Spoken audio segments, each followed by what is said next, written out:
special session daw po ang kailangan at yan daw po ang legal at tamang pamamaraan kung para matuloy ang impeachment. Ayan may sinasabi si dating Senador Franklin Drilon, dating Senate President. May punto yung sinasabi niya rito ang presidente ang pwede lang gumawa nito na special session dahil trabaho ng magtatrabaho ang mga congressman at senador kapag may special session. Ang special session, ang Malacanang lang daw po ang pwedeng gumawa nito. At valid daw yan kung ipapatawag ng Pangulo. Okay?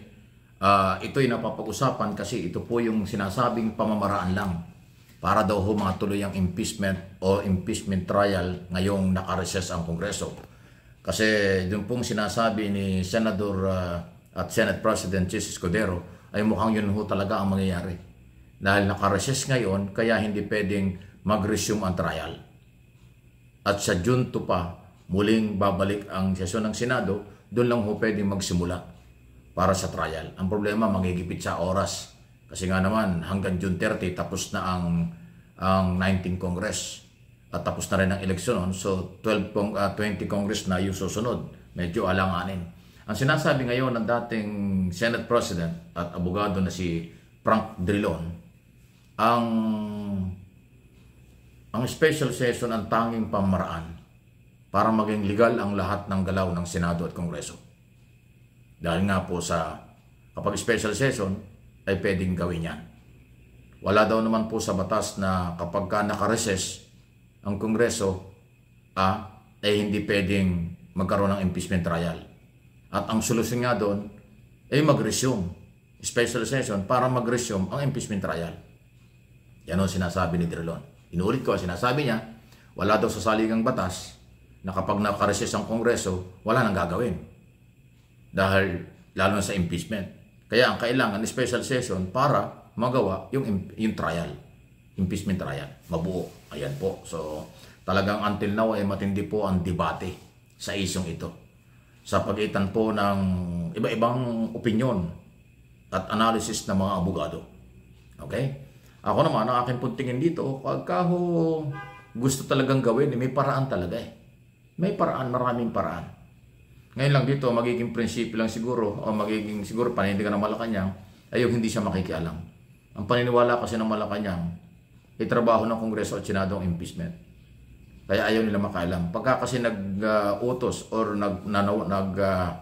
nagdeklara at nagsabi ang Pangulo na special session, baka sabihin ay nakikialam siya.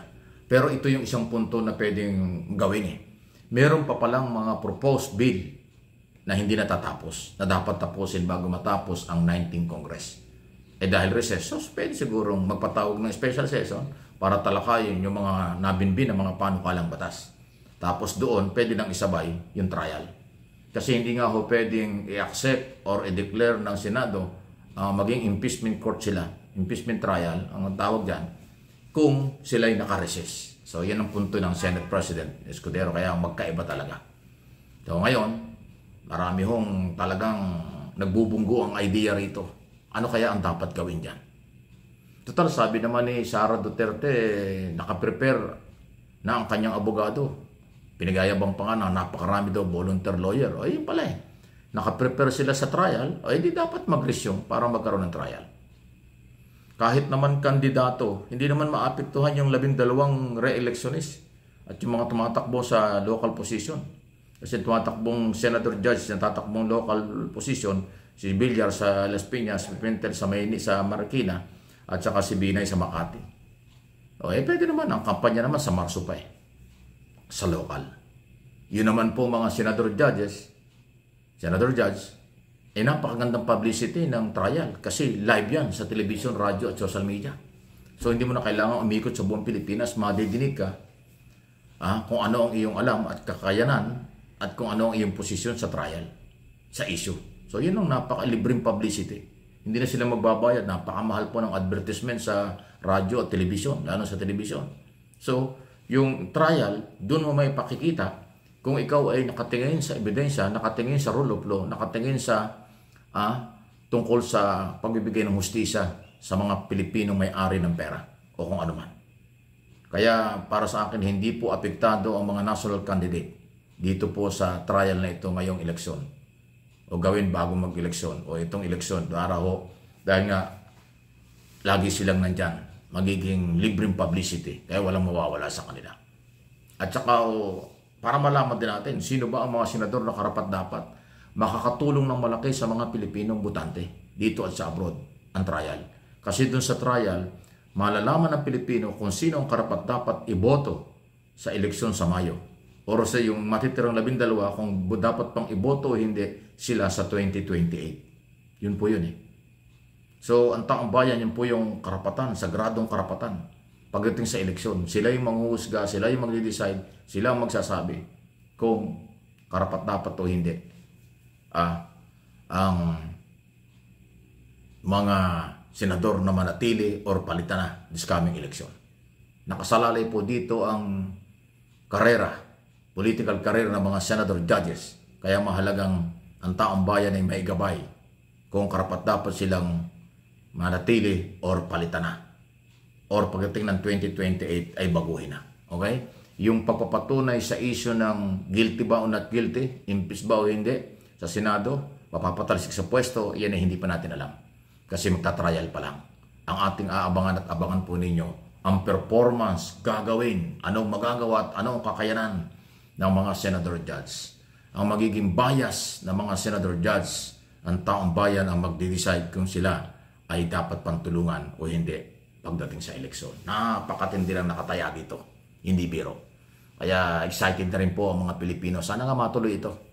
So ang tukod ngayon, inuulit ko, special session na lang po at yan ay manggagaling sa Pangulo. Pag ginawa ito ng Pangulo, tuloy ang trial. Pag hindi, ay sa June 2 sa pagbabalik pa ng Kongreso at Senado after 4 months. Ano ngayon? February, so March, April, May, June. So 4 na buwan pa. O mahigit na 3 buwan pa. Ang tagal nun. Maraming pwede mangyari. Kaya ho sana at hindi ho masama siguro. Ibaba na rin ang Malacanang ang pride nila. Total na sa special session naman, hindi lang trial lang pwedeng pag-usapan dyan eh. Yung mga proposed bill na bitin, dapat matapos yun. Kasi nga, pagkatapos ng June 30, ay 20 Congress na by July, another State of the Nation address. Alam ko dun sa ibang mga hiniling ng Pangulo sa State of the Nation address o SONA noong nakaraan taon, hindi pa lahat na ibibigay eh. Nabigitin sa Senado yung mga panukalang batas sa Kongreso, kaya kailangan. At ako naniniwala, pag nag-special session, dadalo at papasok ang mga congressman at mga senador kasi obligasyon nila yan. Actually, obligasyon nila yung magkaroon ng trial, impeachment trial kasi nasa kanila ng kamay. Ang pinag-uusapan lang dito, technical, legal, sa proseso. Ngayon ba o sa June pa? Ayan po. Pero sinasabi po ng mga eksperto sa batas at may karanasan sa Senado, pwedeng gawin yan. Nasa kumpas, nasa kapangyarihan ng Office of the President. Mr. President, bahala ka na. Kung ano ang maganda para sa bayan, yan ang gawin nyo. Kung ano ang maganda para sa paghahanap ng katarungan, yan po ang gawin nyo. At ano man ang sabihin ng iba, kung yan ang maganda, susuportahan kayo ng mamamayang Pilipino. Please like, share ng video ito.